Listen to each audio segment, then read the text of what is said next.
Good morning, everybody. Yeah, this is working. Good morning, everybody. I would like to call to order the May 7th Technical Advisory Committee meeting. Staff, can we please call the roll so we can establish a quorum? At this time, I'm only asking those TAC members attending in person to respond by saying here when I call your name. Alternates, please also state your name if you're attending on behalf of a TAC representative. As a reminder, please press your microphone button once to turn on and off. Jim Bell, Tamash bin Rohman for Jim Bell. Naresh Machavarapu, Pia Hansen, alternate for Naresh. Andrew Mack, Here. Jason Kaufman, Here. Denise Malone, Here. Jamie Brown, Here. Terrence Bailey, Here. John Paul O'Connor, Alex Hansen, Here. Kenny Wilson, Here. Andrew Gamboa Villim, Brian Davis, Present. Ira Brewster, Ira here. Aaron Hoffman, Here. Joyce Kai, Here. Lorraine Cargill, Chang Jen Lang, Zatek Marin, Anders Vian, Here. Kim Delaney. Here. Felipe Lafaso, Here. Christopher Marsh, Jonathan Rainsvold, Here. Natalie Crowley, Here. Mo Alturk, Melissa Ackert for Mo Altark. Jessica Keller. Thank you. We have a quorum. Thank you. Item 1B, modifications to the agenda. Staff, are there any modifications to the agenda at this time? No, Madam Chair. Okay, thank you. Item 1C, motion to approve. We have the minutes presented for February 5th, 2025. All right, moved by Andrew. Is there a second? Second. Second by Brian. All in favor? All opposed? Motion carries unanimously. Item 1D, general public comments and public comments on the agenda items. Instructions on how to provide public comments are included on the agenda. Staff, have any general comments been received? No, Madam Chair. All right, thank you. Item 1E, comments from the chair and member comments. If anybody has any comments, I'd like to open it up at this time. No, seeing none. I don't have any comments either, but I would like to please welcome our newest member, Zatek Marin. Is that how we pronounce it?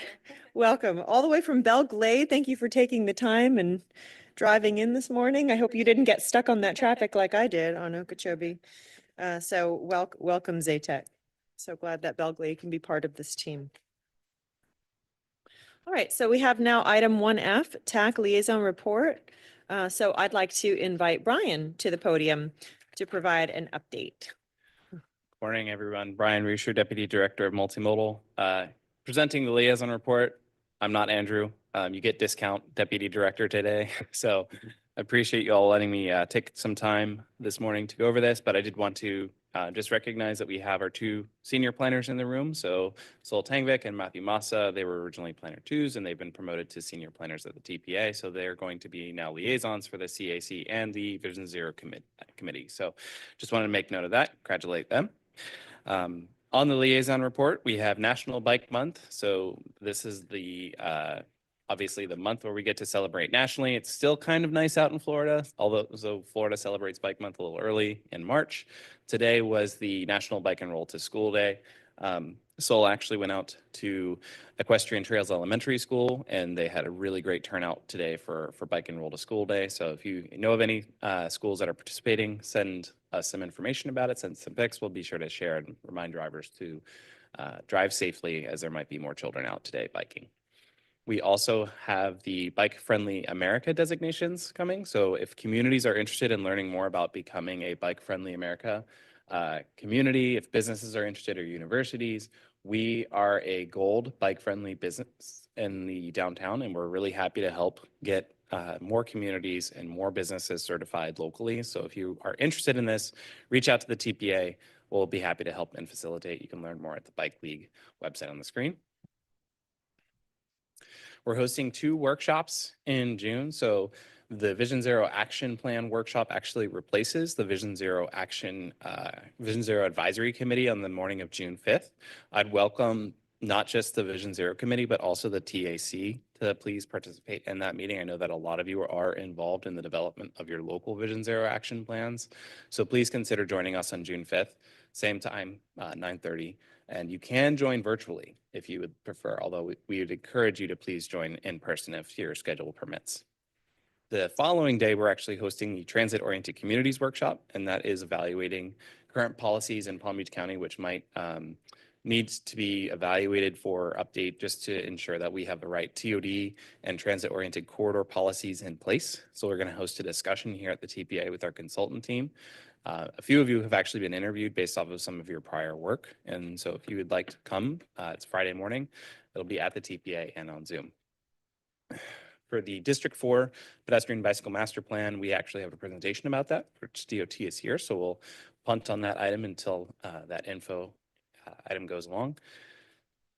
We are actively tracking communities who are looking to apply for Safe Streets and Roads for All, whether it be for a planning and demonstration grant or other implementation items that SS4A has available. The application deadline is June 26th. We've already sent out 1 letter of support to 1 community.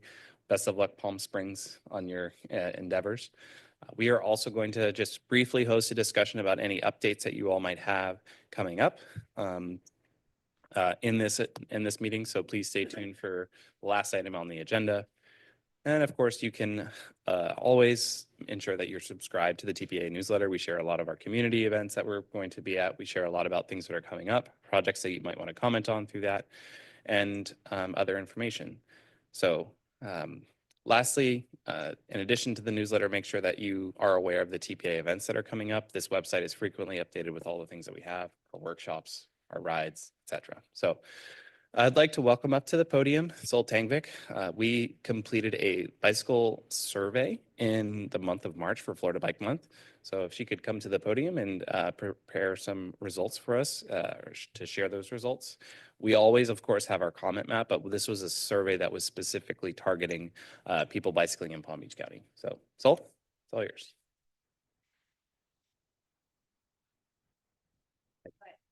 Mike. Hi.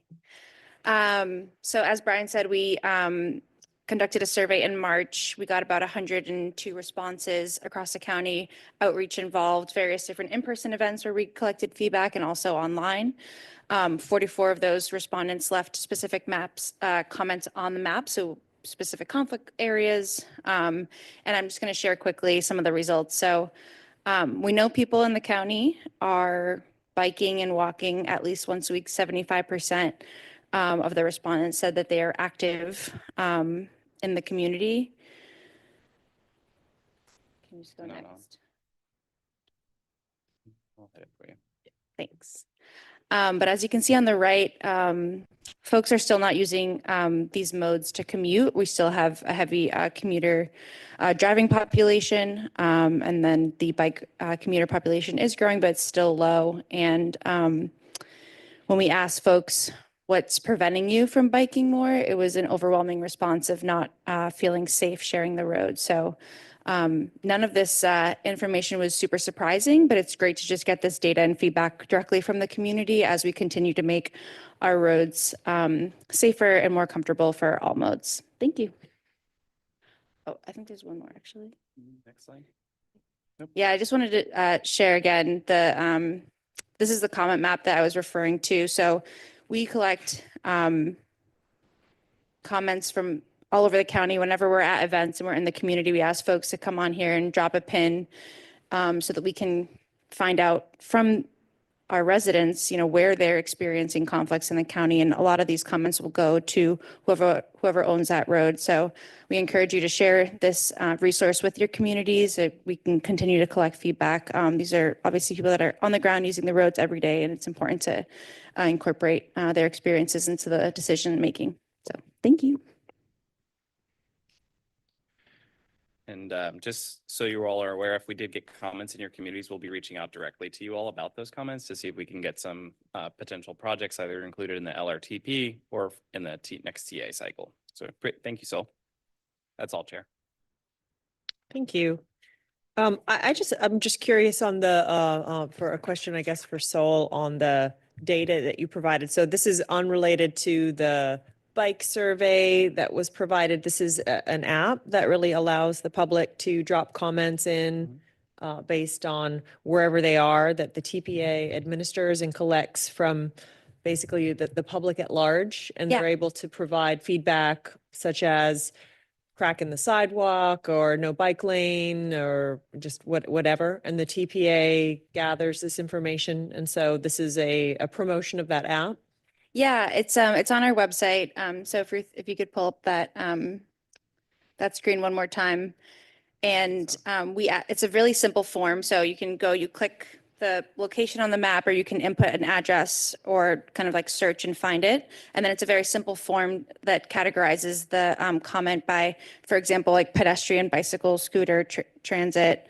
And then you just kind of like write your comment there. So then we filter through all of those comments. And so, for example, if there is a comment here in West Palm that's very specific to West Palm, we would share that with the city of West Palm and let them know that there's someone that has identified, for example, a crack in the sidewalk or something similar, to hopefully get that fixed or addressed. And then that individual can also say if they want to be followed up with or not. So if they do, we will follow up with them and let them know that your comment has been forwarded. And if there's any other feedback from the receiving entity, then we'll also forward that response to the individual. Okay, so then you forward that, the TPA staff forwards that information to the appropriate jurisdiction? Yep, correct. That's great. Thank you. Yeah, I think this is a wonderful resource that the TPA has, and we'd love to get it out there more, just to like collect feedback and yeah, so please help us share it. Thank you. Do any committee members have comments on the liaison report? Seeing none, I just want to make a quick announcement because I couldn't help but oh, sorry, Terrence, I was actually supposed to go back to a member comment that I missed my opportunity for. go for it. Real quick, and I apologize for not taking this up in its proper order. The city is experiencing a rise in collisions from pedestrians and those new e-bike scooters. So I'd like to put in a request that if anybody's got any model legislation or contemplating it or looking into it, if you could reach out to me, because I'd like to just see what is everyone else doing. These e-scooters seem to be on the sidewalks and they move pretty fast and they hit people. So it's kind of buzzing around in our community, and multiple between the police department, the planning department, and engineering. We've been asked to look and see what are we going to do. This may not be the right body, but I think it might be the right body for us to at least have a conversation. And I don't necessarily take a position, but if anybody in the county has already brought forward legislation, or whether we're preempted at the state level, if we could maybe at least look into the subject. Again, if anybody's got legislation, if we could send it to me so I can kind of expedite how we're going to address it. I can't believe that I'm the only one who is having this issue with collisions between these e-bikes.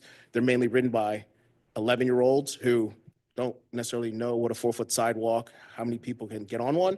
So that was it. And again, maybe, I don't know what we do from here, but I did want to bring it to the body if there's an opportunity if somebody's already figured it out, I don't want to reinvent the wheel. Thank you for your time. Thank you, Terrence.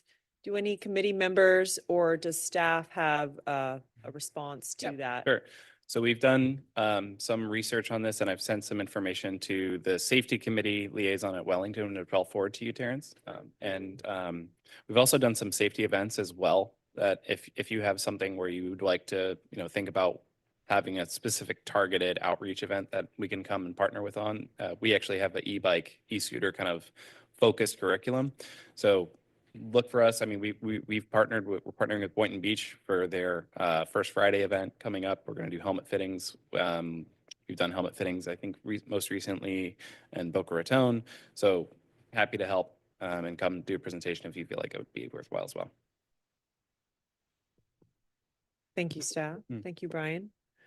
Alex? Yeah, just as a follow-up, and I don't think there's anybody from Jupiter here today, but my recollection is there were a couple fatalities of some teenagers in Jupiter a few weeks ago, a couple months ago maybe, who were riding e-bikes. And as a result of that, I know Jupiter was working on some changes to the regulations associated with that. So you may want to also reach out to Jupiter, because I read that as a result of those fatalities, and they were like 12, 13-year-old kids, they were going to be adopting some new regulations associated with e-bikes and underage teens.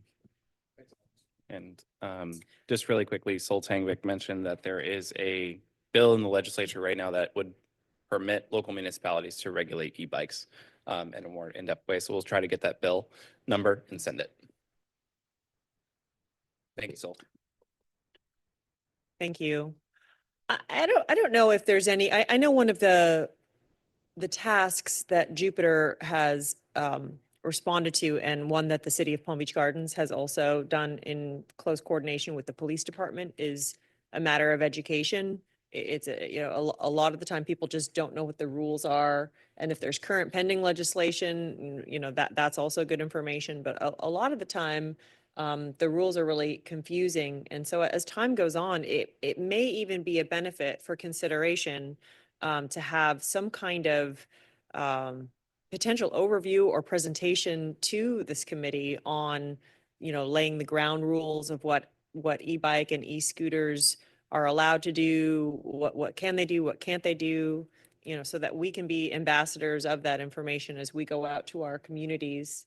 I don't want to burden staff with something else that they, but it's just, I think it might be worthwhile taking the time to specifically educate this group so that we can go back to our communities and provide that information, especially that so many of us are involved, in the design and the implementation of these mobility improvements.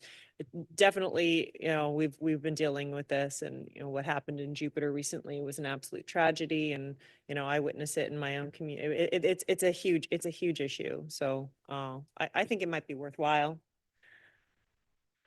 We can Brian, what are your thoughts on that? certainly we can consider adding to like a lighter agenda month, micromobility presentation, of an overview, preferably obviously after July. That's when like bills would be signed and things like that, so we can give a Right. more comprehensive update. So we'll get back Thank to you. you. Yeah. That would be really helpful. Okay, Terrence, did you have another comment, or, okay? I just want to make a quick announcement logistically. I was grabbing some water. I noticed there was no, it said do not drink water. So just want to make sure that everybody sees the sign. I think that there's some construction activity going on next Yes. door. So there is a no drink water alert in this building. So I know that TPA staff has provided bottled water in the fridge down below. So if anybody requires water, make sure you're not drinking the water. Is that, That is correct. is that And the- fair? and Is the that co- correct? And the coffee was boiled using, And the coffee was bottled using the proper, yeah, right. proper means of sanitary conditions. Thank you. Sure. Okay, so that brings us to action items. There's no action items. So that brings us to information items. Item 2A, we have the draft fiscal year 2026-2030 TIP. So at this time, I'd like to invite Brian to present this item.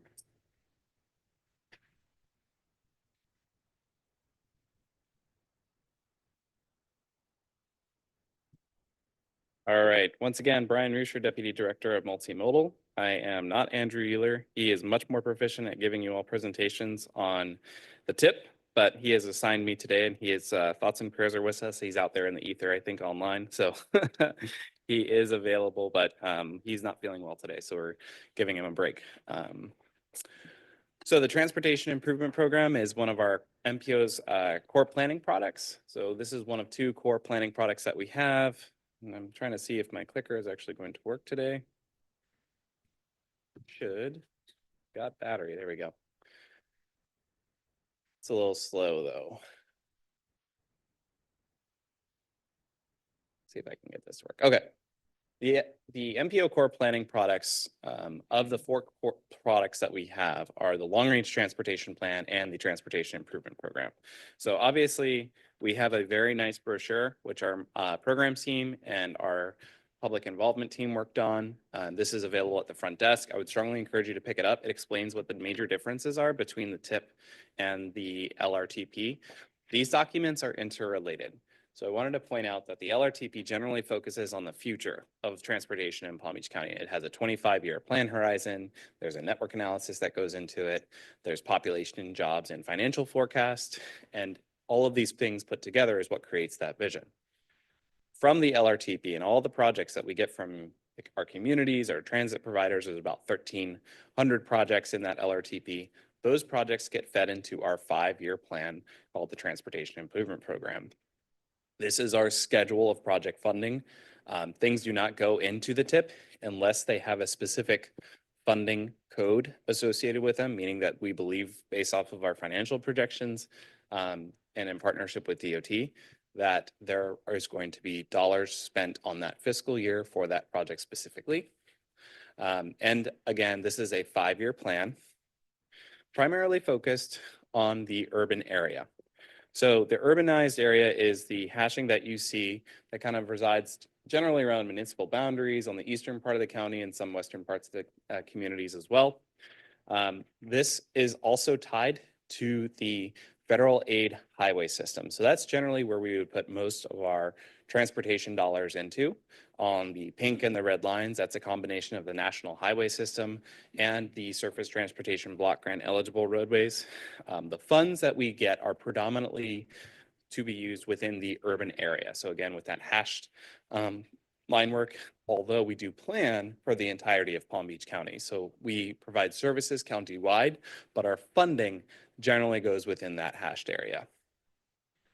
Transportation alternatives is the major exception to that rule. Transportation alternatives is also the general exception to this funding graphic that you see online. So the Transportation Improvement Program, I'm going to walk through this graphic with you also, you can see, is made up of a fiscal year that we developed for 5 years out. So right now we're in May.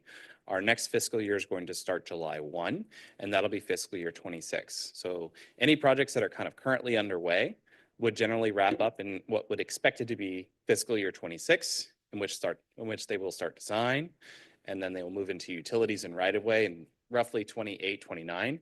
And then construction would be included in the new 5th year. So the new 5th year is going to be fiscal year 30. All of the projects that maybe didn't have a phase prior have been moved into that element. And the reason for having a new 5th year, and this is dying, so I'm going to ask if you could just advance slides for me. Go ahead. The new 5th year is important, and the TIP overall is important because we want to maintain what's called work program stability, meaning that as we are moving project phases throughout its lifetime, we are attempting to do a balanced budget. We're attempting to keep projects on track, and we are ensuring that projects that are construction ready get built. So generally speaking, you have planning and programming for projects. That's kind of in the pre-conceptual stage, not necessarily in the TIP unless there is a specific phase for study. Project development and environmental study takes about a 1 to 2 year time frame. Design follows with environmental, as I mentioned before, that timeline kind of matches the life cycle of the project. The schedule is very important for the TIP, so I just wanted to re-emphasize that. Next slide, please. So getting into the TIP development process. So this is how we work largely as an agency. We are a very cyclical agency in terms of what we work on with our core planning products. So in October, give or take winter, we did a project development cycle, which is where we ask for long-range transportation plan projects and project applications specifically for transportation alternatives. And so we took in the winter timeframe all the projects that we thought about that could be funded right here and moved them from either the LRTP to the TIP or the list of priority projects. So the next step after we get that project development cycle completed is to move them in our LOPP. So that's generally what you see when we are putting our flag up to DOT and saying, we want these projects to be funded in the draft tentative work program. We have a few different funding programs, major projects, transportation alternatives, and SunTrail, which we're required to prioritize, although we don't have authority over which projects get put into the program. From that list of priority projects, DOT will take that LOPP and create what is called the Draft Tentative Work Program. That's generally available by December. And then they request our endorsement and they ask for any changes, deletions, and it all follows a specific statutory requirement set forth in 339-135. And now we are at the process of, one more. We've already been through this process all the way up to now where we are at the Transportation Improvement Program. So this is a process where we actually receive what projects are expected to be funded. We are required to do a presentation, which we are doing today, to provide information to you all about the TIP and what projects are expected to be moved up into the new 5th year. And then we will adopt the final TIP in June 2025. Next slide. So just a little bit more specifics about what you see in the project section. So as I mentioned before, we have the TPA project priority list. Those are predominantly broken out into major projects, local initiatives, transportation alternatives, and SunTrail. Those are our priorities that we put forward, of which the TAC, the CAC, and the VZAC all advise the governing board on, and the governing board adopts.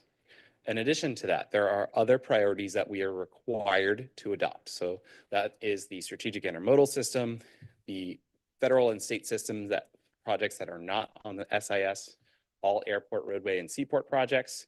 And there is district-wide funding that's available, which they receive from the state legislature that they're allowed to allocate. You're required to prioritize and adopt in the TIP all of those things. We also prioritize operations and maintenance for roadways and transit. So you'll see information maybe about resurfacing or information about what transit grants that Palm Tran or SFRTA receive. And any locally funded projects that we have in the TIP are informational purposes only, but we try to reflect them because it helps to get the public more familiar with what projects might be coming in the near future. Next slide. So a little bit of how to read the information that you'll see in the summary tables.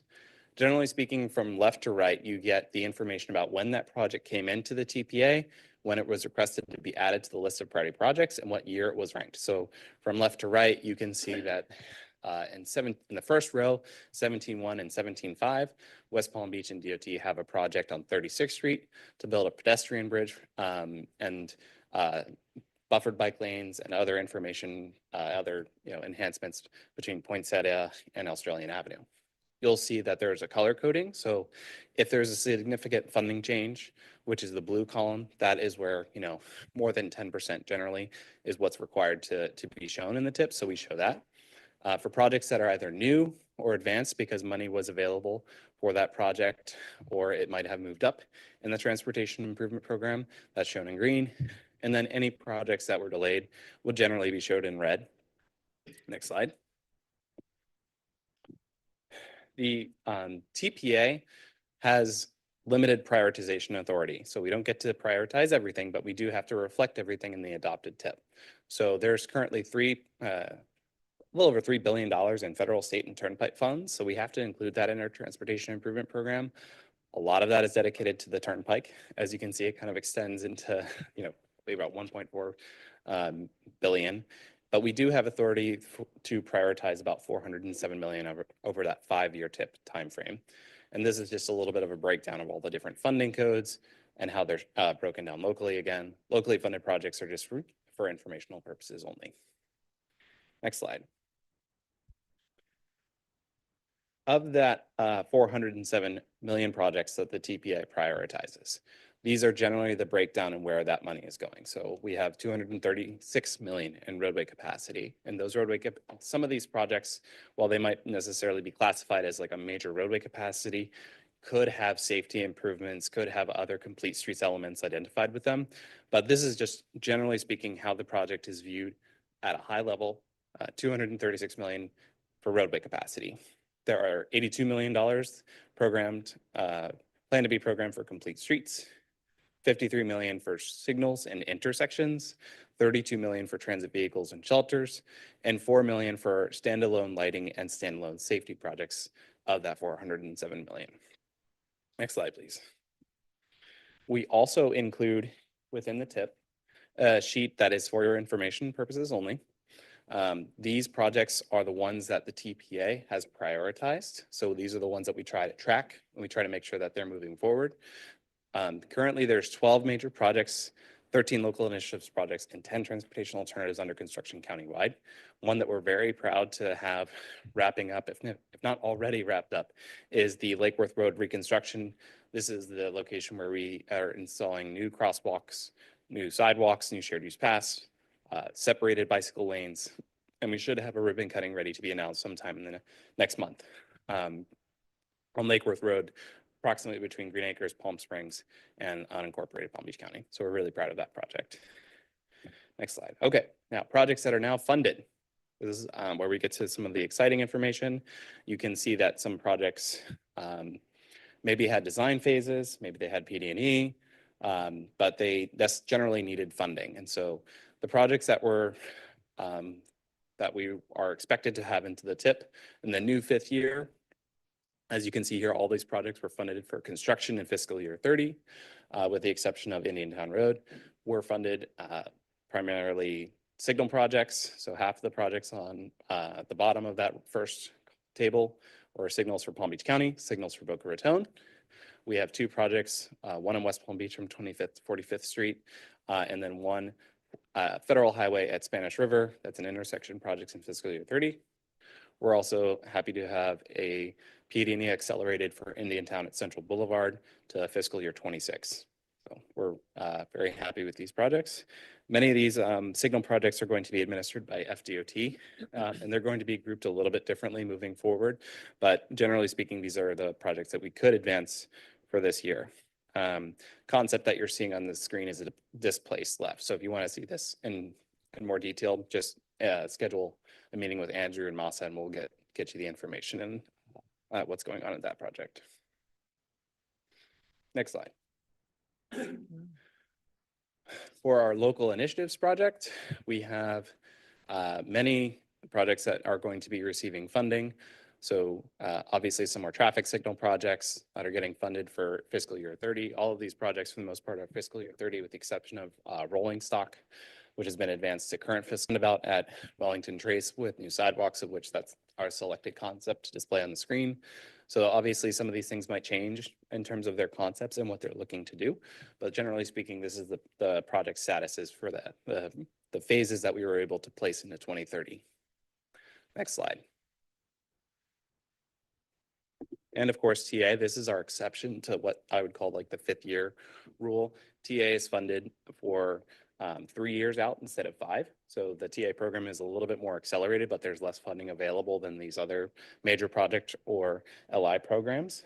For the fiscal year 28, West Palm Beach received a rank of 1st for bicycle lanes on Lake Avenue from near US 1. Boca Raton will be constructing a cycle track from Jeffrey to Hidden Valley along Northwest 2nd.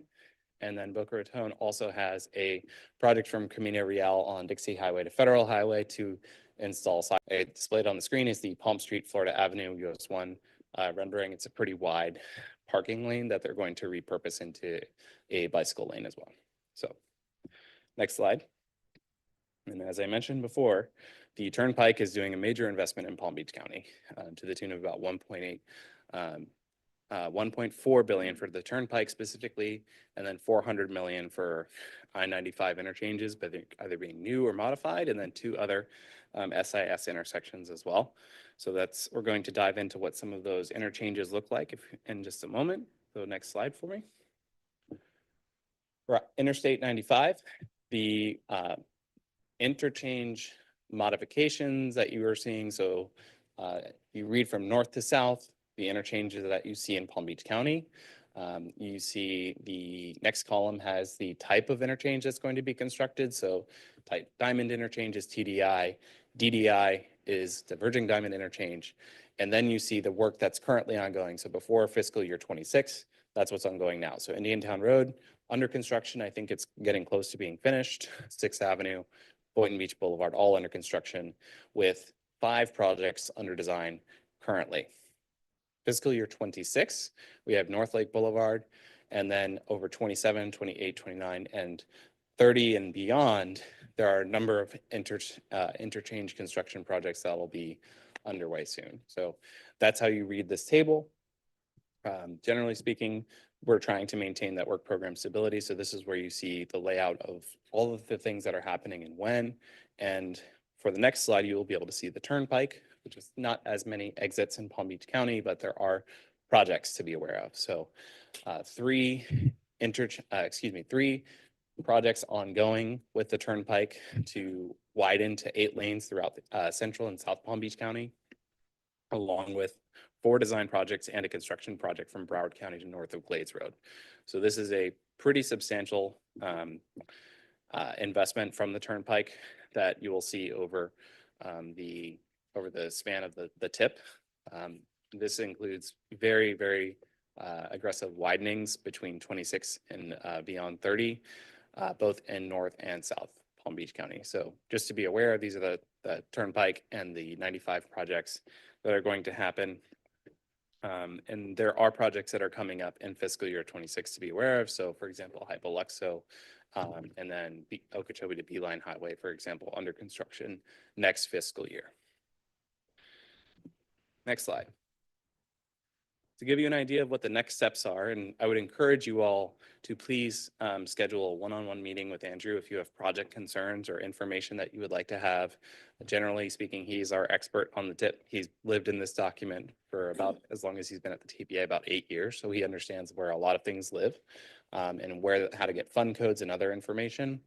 We are under a review period from April 30th, which is when the TPA received the tip, until June 26th. So our draft is going to be presented obviously this month. That's what we're doing today and at our governing board meeting and all of our advisory committees. We will adopt the tip on June 20th. So I'd encourage you all to please go to the palmbeachtpa.org/tip where you can see our new tip tool. So if you want to look up information by project, you'll be able to, let's say, look at the first one, 25th to from North Australian Avenue to Broadway. You'll be able to click on that project, see what construction year it's expected to go in, because fiscal year and construction year don't always line up. You'll be able to see the specific funding codes that are tied to the project. So what type of funding we've placed on that project with FDOT assistance, and then the phasing of the project as well. So that's the interactive tool. And with that, just like to ask if there are any questions. I'll do my best to answer them, but might have to turn some back to you. So thank you. Thank you, Brian. Committee members, does anybody have any comments at this time? I see Kim moving her card up. Go for it. Kim Delaney for the record from GCRPC. Question for you, Brian, and it doesn't have to be now. There are 2 ITID projects listed that are shared use and multi-use paths internally, and it indicates federal funding eligibility on hold, and I just didn't know what that meant. There was a determination that ITID roads are non-public roads, and therefore we are working with DOT to try to figure out if those projects would need to be delayed until litigation that's pending is resolved. So those projects might need to be placed on hold just for the purposes of legalities. We can't, put projects onto like an HOA type road, and currently that's the status of the litigation right now. So we're working with FDOT legal team to come to a determination on what we need to do with those projects. More than likely, if the status doesn't change between now and our next list of priority projects, those projects will take the same measures that have been approached with other projects that have been in litigation. They'll be deferred to the outermost year, more than likely. Got it. Okay, thanks. So they won't lose their funding place, but they will be delayed more than likely. Got it. Thanks. Thank you. Alex? Couple of questions. One is on I guess now the label of the project is passenger rail service on the FEC. Correct. Which used to had a different name. I guess it was passenger rail extension to Northern Palm Beach County, something like that. So last year, for the previous TIP, I believe $1.3 million were added to conduct a study, a planning study for this project, and those funds were allocated to fiscal year 24-25, which is the one that we're Current in fiscal right year, now. yes. So I just want to know, I have not heard anything about that study. Mhm. If you had any updates on Sure. the status. The other is bigger picture.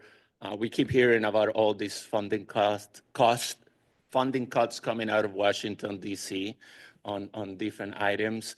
Some of those include funds that have already been allocated for different categories, for different items. Mm. Has there been any discussion? Have you heard anything about some of the federal funds that we are discussing here for the next 5 years that they may be somehow under threat Sure. to So being cut?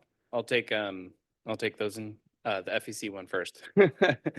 The status of that 1.3 million was that it was rolled into a 5-year contract with DOT issued for a on-call consultant to work on FEC passenger rail service in both Broward and Palm Beach County. The funding has been allocated towards a contract, and West Palm should hear about that soon. But the ultimate intent is to study and provide an update on the 2014 to 2016 study that was done obviously before Brightline came along. A lot of station areas have changed in their time and circumstances since then. So DOT is going to be doing a station vetting plan and an operations update, because ultimately that will need to be analyzed, and they're trying to identify what is feasible from that study, looking at where stations were. Obviously, West Palm Beach Station has become the Brightline station now. Boca Raton has a Brightline station now. So those stations would be impacted, in looking at where platforms could go, obviously is an issue. And they're looking at multiple strategies of how to advance passenger rail service on the FEC. First being an extension of commuter rail from Broward County line up to Jupiter. Second alternative being just a Boca Raton to Jupiter, and the third being the original concept, which was to have the Northwood crossover with 5 stations north up to Jupiter as well. So they're looking at a number of scenarios, and they're looking at station planning, cost estimates. They actually have the CAD files for all of the work that's been done in Broward and Miami-Dade, because it's the same consultant team that is doing that work. So we're trying to make sure that passenger rail service is still feasible. We believe it is, but obviously some of the circumstances have changed, and we need to know what those are. It is an ongoing study now. It's just, they just issued the work order. Yes. So we've had some high level discussions with both the county about how that would be funded, because ultimately Broward County and Miami-Dade County are the ones that are now leading the projects. The way it works, DOT leads the study up to PD&E, and then they transfer the work over to the respective counties to take on, because they're the ones that are paying for the service. So that's the current status of that project and that allocation. Second question. So we're aware, FDOT is aware, we are working very closely with the work program to make sure that none of the projects are impacted. The most, I would say, the highest impact to our work program has been the allocations that were through the carbon reduction program. Those program dollars were swept back to the budget, but there is no impact to the TIP as we currently have it now. So we're working closely with DOT partners to make sure that we have the allocations, that our projects are not impacted or delayed in any way. But that is the status of those discussions. We're working very closely with work program to make sure that our projects are funded and delivered on time. Thank you. Brian? Thank you. Brian Davis for the record. I wanted to ask a question. This may be a follow-up thing at another time, but and this is my private sector experience sort of intruding from long ago. And specifically, it's the Indiantown Road at Central Boulevard. And I'm trying to understand why you do a PD&E study without any follow-up phases after that, because when I was a consultant, we used to have to deal with stale, effectively PD&E studies all the time. And you found that somebody did a study, it went stale, and you had to come back and study it again because situations had changed 3, 4, 5 years later with no follow-up. I mean, I get a year or two. Sometimes you got to go through right away, or there's other issues. But I'm trying to understand why you would program something like that in without really understanding. And then there's the practical side of knowing that the 95 interchange redo at Indiantown isn't yet complete. Mhm. And then you're going to try and study it as it's sort of rolling through and you haven't necessarily finalized all the patterns yet or the Certainly. behaviors. So Yep. So that was a request from the governing board to try to do our best to advance a project for that congested intersection. And so we did work with DOT to get that program, that project programmed as early as we could, but we do still need to fund design and construction ultimately. So I agree, we don't want a project study to go stale, but based off of funding availability and what we could do with the work program, that's what we are able to program at this time. So we do have to have design obviously funded before the alternative moves forward. So that's important to note as well. All right, thank you, Brian. Andrew?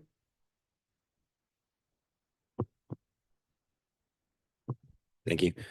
Brian, to a lot of us in this room, the FEC passenger rail project is like one of the paramount projects that is delayed for a long time.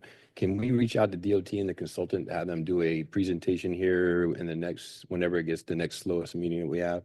Or at least to get some kind of kickoff with us here or some involvement? Because I mean, we've been talking about this project for a long time and it's still dragging its feet. And I know there's lots of reasons why, but it'd be easier for us all to be engaged. I think there's multiple cities in this room that have vested interest to make sure that project goes. I can make that request to DOT. The approach of the scope that DOT took is not everyone on the TAC obviously will, I don't want to say not benefit, because there are benefits that, transcend obviously more that we might not necessarily understand with passenger rail.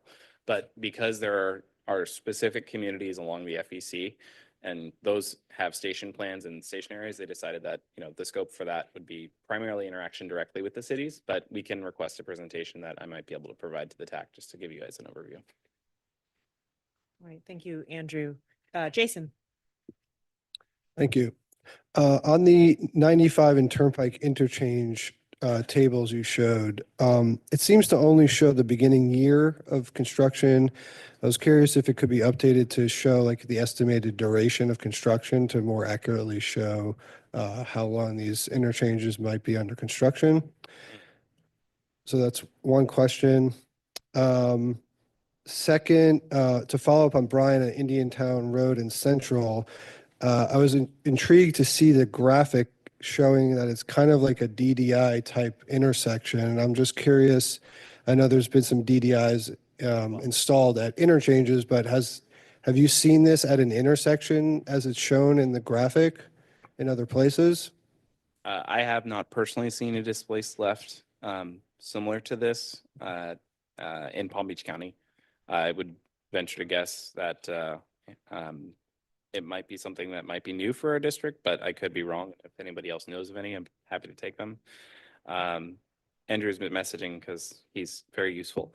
Beeline highlights that has a displaced left that's going in now. So that's under construction. Okay, interesting.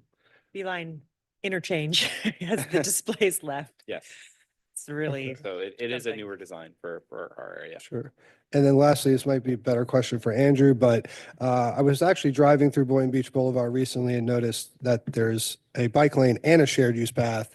Find that interesting. So I'm just curious how that was determined, because in some of our projects where it's one or the other, we even get pushback of why it's necessary. So to have both, I can imagine that the community may have had some pushback. So I'm just curious on that history. I don't have that, but we'll look into it and we'll see. My best guess is that where you can provide for different types of traffic stress and different characteristics. So getting at maybe that e-bike question, e-bikes, recreational cyclists, they might be better suited to the road if it's a congested sidewalk. So if maybe there's some land use decisions that are being made around Boynton Beach Boulevard where you're going to have higher densities, higher intensities, and there could be a higher pedestrian activity on the corridor, and you don't want those mixing speeds and active transportation groups. So where there's room, then maybe the city made that determination that it's best to provide both, but we'll look into it and we'll get you. Thanks.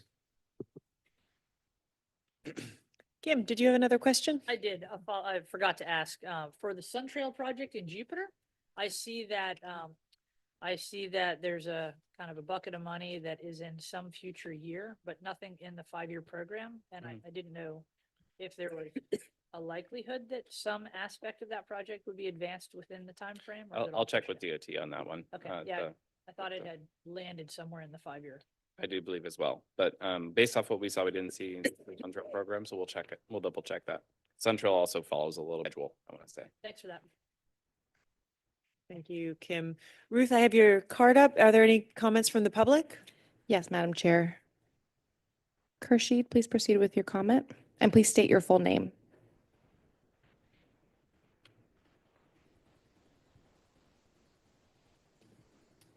Kurshid, it looks like you're muted if you're trying to talk. Good morning, Kashid Mahiuddin with Palm Beach County Planning Division. My question is is there any status change on State Road 7 project, if you guys want to highlight? Thank you. No, we don't want to highlight anything. We're not involved with anything at that moment. Thank you. There is a Thanks. court case available in the media if anybody wants to go, but at this point, the litigation is not totally resolved from understanding. So as we understand it, I would just venture to guess, we're waiting to see what, if anything, is going to happen in the near future. But the item specifically still has the phases programmed for State Road 7. So thank you. Thank you, Brian. All right, do any other committee members have any comments on the draft TIP?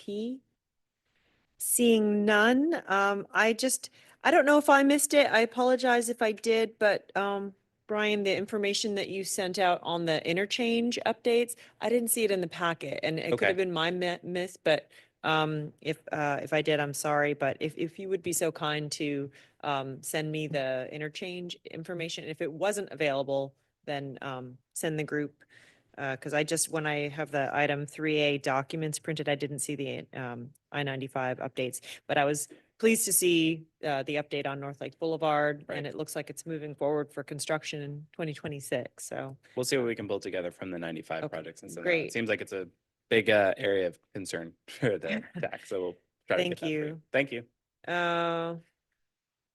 And I think I didn't have any other comments, so thank you very much. Staff, we are moving on to the next agenda item. This is item B.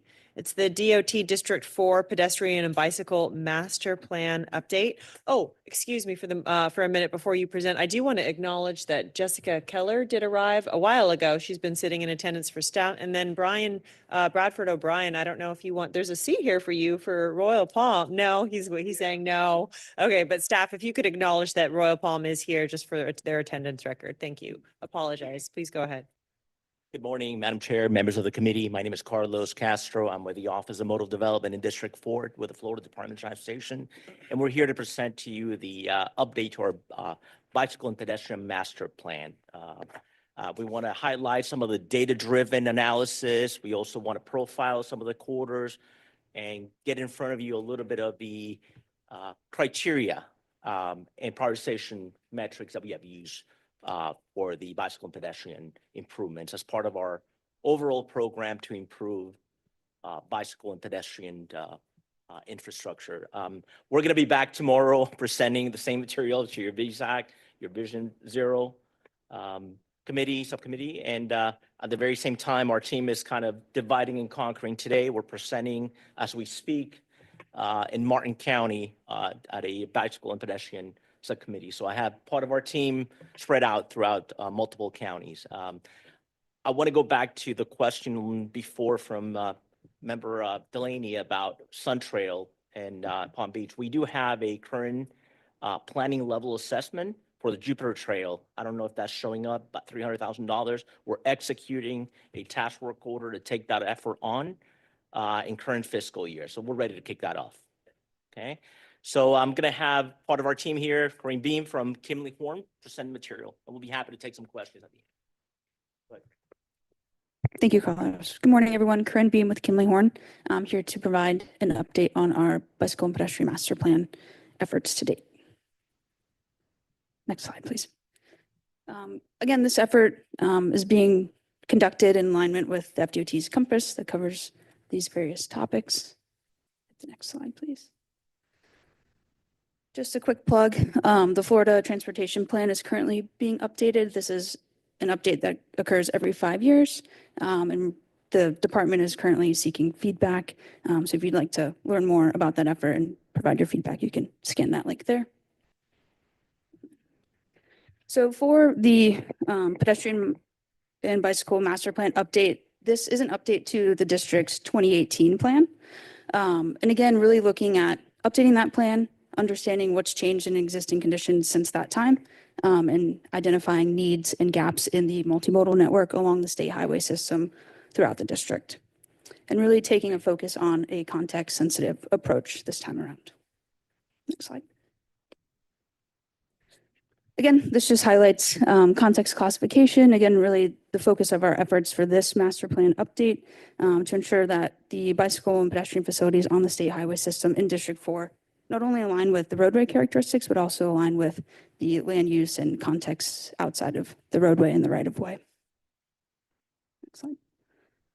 As part of our efforts, we started off looking at the existing multimodal network in District 4, so understanding where sidewalk currently exists along the state highway system, where different bicycle infrastructure is present, as well as understanding some other characteristics in the community that contribute to bicycle and pedestrian travel, such as key destinations, bus stops, transit centers, parks, schools, etc.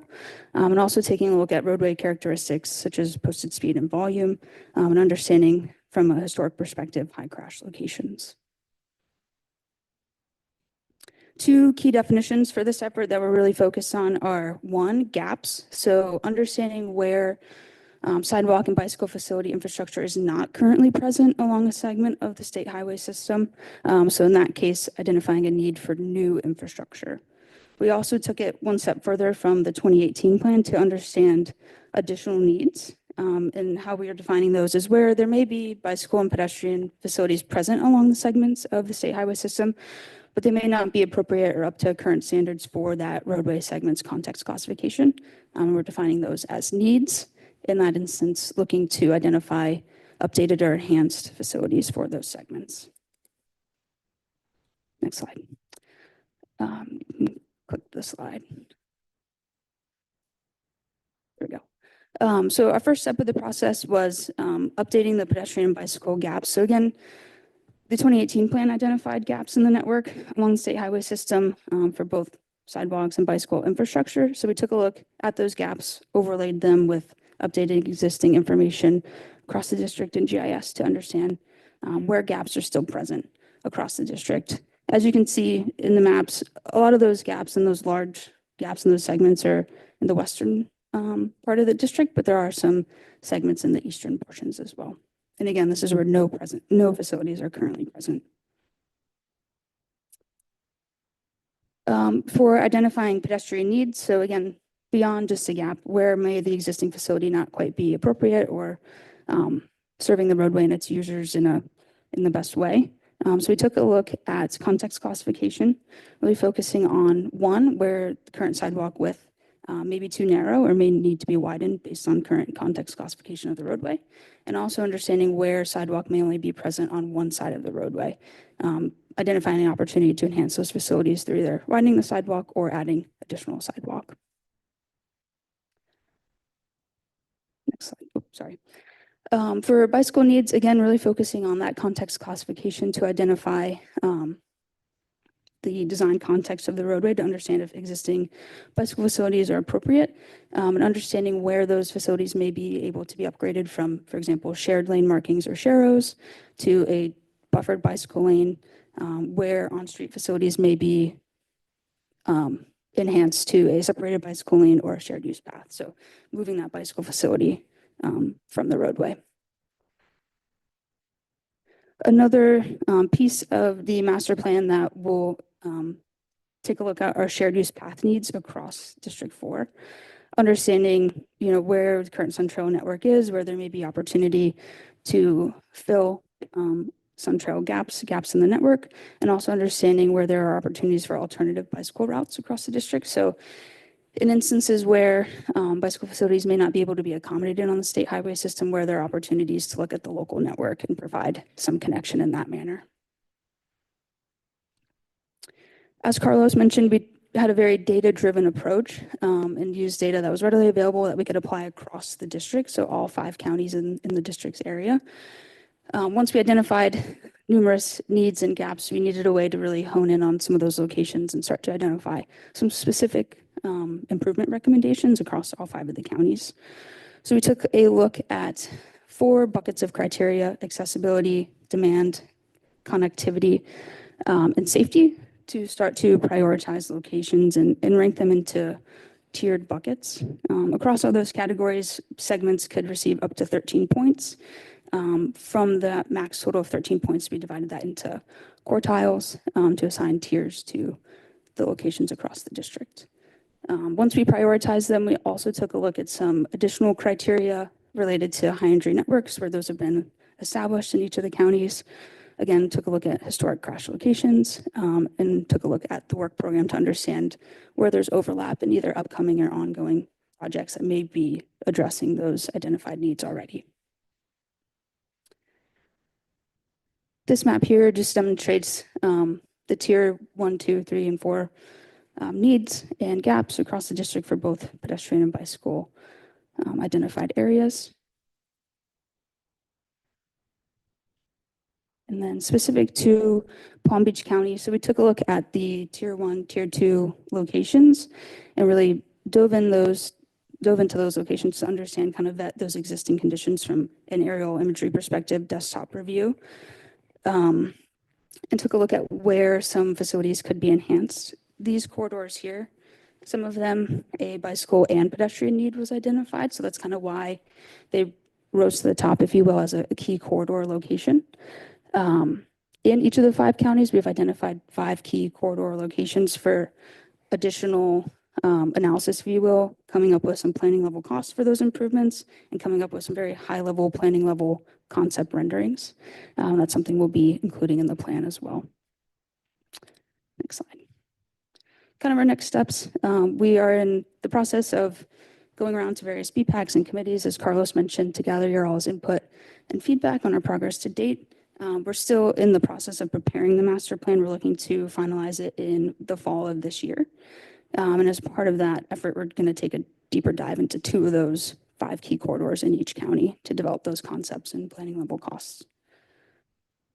And with that, if anyone has any questions, Carlos and I are here to answer, also take any of your all's feedback or considerations. Thank you.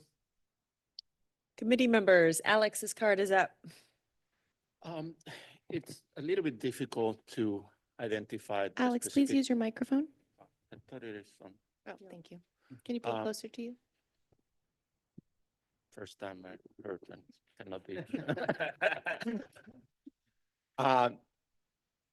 It's a little bit difficult to discern the specific locations identified in some of these slides just because of the scale of the maps. Is there a way to find out, to go a website, or could you provide us with some detailed maps showing so that we can identify some of the specific corridors that have been identified in these different maps? Also, related to that, this is more from a personal standpoint, as opposed to the city that I work for. Military Trail and Palm Beach Gardens. I'm not sure I saw it identified. There's gaps there. There's sections of Military Trail that do not have a sidewalk on one side. This is a section that is heavily utilized. It's urban.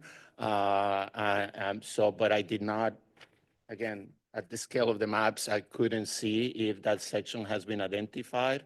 I live within walking distance of that area.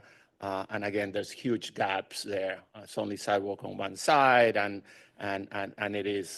that leads to some very awkward situations for pedestrians. So I wasn't sure whether that specific section had been identified as part of your studies for some corrective measures. Sure. So as I guess I can reiterate, so the 5 key corridors are corridors that we've selected to do some additional analysis on, but everything that's been identified as a need or a gap, whether it's tier 1 through tier 4, will be included in the master plan. As part of the master plan, we have a task to develop an interactive functional tool that'll have all these project locations mapped out that we can potentially share. Another thing we can do, and when we presented at the Martin County Technical Advisory Committee earlier this week, we can provide a KMZ file of those tier 1 and tier 2 locations. So you all can take a deeper look at some of those specifics. As part of the master plan, we can develop some county specific maps too. But for the sake of sharing it today, we had the district-wide maps. And we I can. didn't know whether you had any specific information on Military Trail in Palm Beach Gardens. This is just north of PGA, as to whether it was identified or not. Because again, there's significant gaps there. Yeah, we can look back and follow up on that with you. I'm happy to chime in on that, Alex, just because, you're talking Palm Beach Gardens. So the city has adopted a mobility plan and now updated its mobility plan, which identified gaps on the several sidewalk locations. A large portion, there are some limited sections of military which are state, but most of it is actually county jurisdiction. So there are portions of those gaps and some of those needs that are county related. So one of the things that kind of that I wanted to comment on, so I'm glad you brought it up, was just the coordination with all of the affected jurisdictions. And I don't know what extent was used in the methodology to identify tier 1 and tier 2, but I would imagine that many of the folks sitting at this table have identified sidewalk gaps and sidewalk needs and other, just other needs in this area that can feed into this bicycle master plan. I know that we have shared our entire updated plan with DOT, and we received very nice comments from the district secretary. And so hopefully some of that comment, some of those recommended improvements that do include improvements on DOT right of way are included. So I would just encourage this bicycle master plan to, reach out and ensure that the jurisdictions have the opportunity to feed into this master plan, because it was hard. It's hard to tell at this level, but there's probably a ton of data. I don't know the ultimate goal of this plan. I don't know. It seems like it's to ultimately allow the construction of certain limited improvements that fall into this criteria. But if there's an alternative service that this plan can provide, whatever it may be, I would think that getting that information in a comprehensive format, it would be extremely beneficial. We're moving toward Vision Zero, like so many other jurisdictions, and sadly, many of the high fatality crashes are on state roads because of the speed and the design. And so these improvements are so important, and the more collaboration that it can occur, or that can occur, the better. So I guess that was more of a comment, but will there be opportunity for, meaningful contributions from? Absolutely. And I'm going to get to a couple of points because you do have some questions in there. Obviously, when we do these types of analysis, we're looking at different criteria and metrics, how we arrive at a recommendation, going back to the overall objective. We want to identify the needs, right, and provide a roadmap for implementation. That's the fundamental that we're looking at with the master plan. Our prior master plan is 2018. Things have changed, priorities change. So we're going back and looking at the material one more time. As far as additional local plans and master planning efforts, right? We have seen commonality, between these plans in multiple counties. Essentially, we see priorities from the county local level that match our planning level assessment and prioritization, right? Not all, right? Because we have to look at the fundamentals of the criteria that we're looking at, right? And priorities. But yes, there certainly will be, and there is an opportunity for meaningful contribution with the municipalities and local communities with the plan. But we're taking that information in. That's part of the effort. Now, as far as the definition of the effort and the scope that we provide, we have to provide some limiting factors, right? We're going to do some high-level, cost estimates for certain areas, right, for certain quarters. But that's sort of the tip of the iceberg, so to speak. We have a lot more, right? And that's sort of the menu of options that we may have. Those priorities and those recommendations are still going to be potentially viable, right? And we're going to use that, this master planning effort to advocate for these types of improvements. They could be short-term, long-term, and also relies on the prioritization level at the with our friends at the TPA, right? So that's all that. But yes, to your point, certainly we see the overlap on priorities, some of them. Okay, thank you. Jessica? I'm sorry, I stepped out and got a cup of coffee. Does the scope of work, is it focused on infrastructure only, or does it also include some policy? No policy for now, but I have to, one of the reasons why I wanted to come out here also is that I wanted to start messaging the fact that we have a new personnel coming in starting on Friday, our new bicycle and pedestrian coordinator.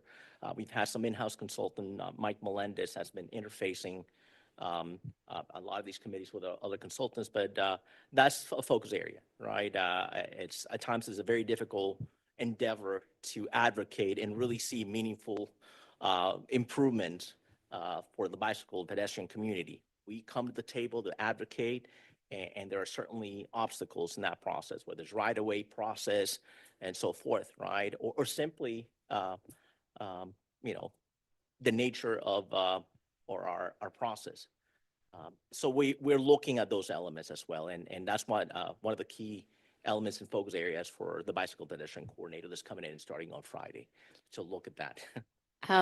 Which kind of leads to my next question, related to how this will be implemented internally. I know that I've found myself in a position where I've had to, advocate to, I'll be very specific. I had to make a justification of why we shouldn't be putting sharrows on US 1. It's not an easy task convincing FDOT to not put sharrows on US 1 through West Palm Beach. And we did win that, but we won it because we had a route on Olive, which is one street over.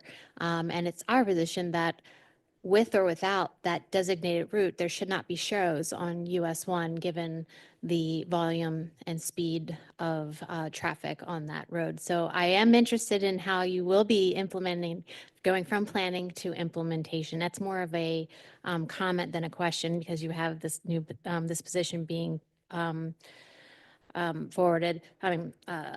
I'm sorry. We are also updating our bicycle master plan from 2018, and we would love to make sure that you have that.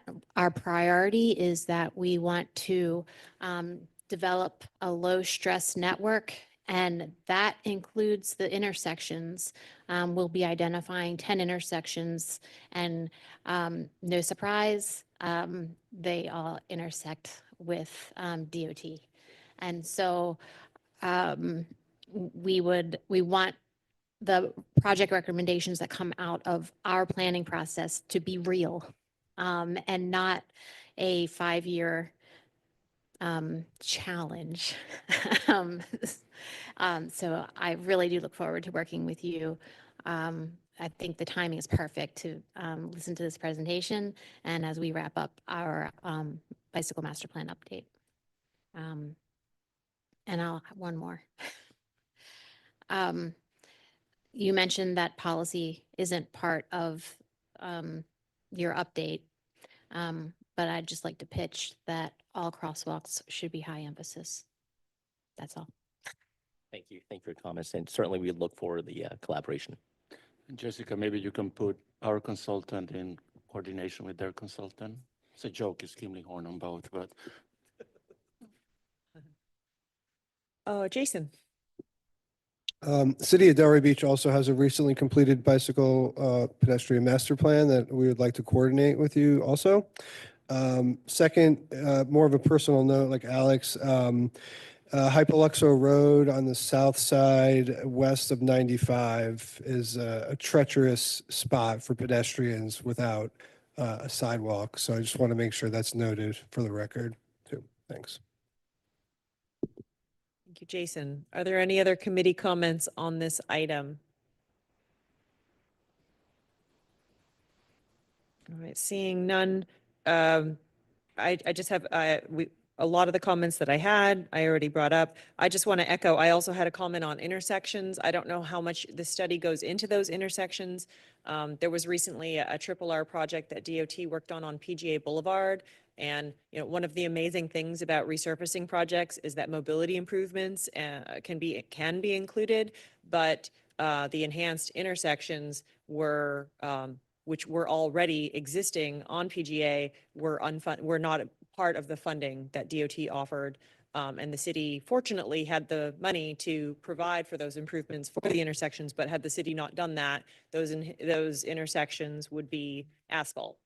And those are so important. So I echo Jessica's comments on looking at intersections, looking at enhanced intersections, especially in urban locations where you just do have that activity, but also all safety considerations. And pedestrian signals are important as well. So many of these signals are not functioning, the status of the signals, and if those elements of the study can be looked at, that would be great. All right, so I don't have any other comments. Moving on to the next item. We have administrative items. Oh, No, sorry. quite. I missed C. Close. That is my bad. Safe Streets for All. We have the SS4A update, and this time it actually is the real Brian coming Yes, up. I'm present supposed this to be item. here for this one. So the TPA tries to track ongoing activities of all the communities that have received a Safe Streets and Roads for All grant from FHWA. As I mentioned before, we know that Village of Palm Springs is going after an additional award this year. We just received notification from the City of Green Acres about your upcoming community meetings that are happening this month and next month. So if anybody wants to share updates with us, because it seems like while we do have a Vision Zero Advisory Committee, they're not always the project managers for those efforts. So if there's anything that anybody wanted to share, because, it seems like a lot of us live, work, play in this area, the TPA felt it would be good to discuss the updates at this time. So if anybody wants to share, if they're pursuing an advisory grant, if they have upcoming council meetings that they are working on, or maybe you've had some success recently executing your grant, be helpful. So Madam Chair, if you want to facilitate this discussion, that'd be great, but I'm happy to as well. Yes, we have Denise Malone. That would Yeah, I just wanted to let Kim Delaney, who is part of Treasure Coast and our consultant for our plan, to give an update as far as where we are and the most recent thoughts on that. So we met yesterday and they're providing some of the recommendations at this point. Sure, we're happy to. So we've been underway with the City of Green Acres on its safety action plan with really great input from all of the partners. It's a very transparent process in coordination with DOT, the county, adjacent municipalities, TPA. Public workshops are scheduled for next week, Wednesday at the Green Acres Community Center, and then June 2nd before the Green Acres City Council. It's a pretty holistic planning process. Happy to share insight with any communities that are looking to pursue that. And the planning documents will be available.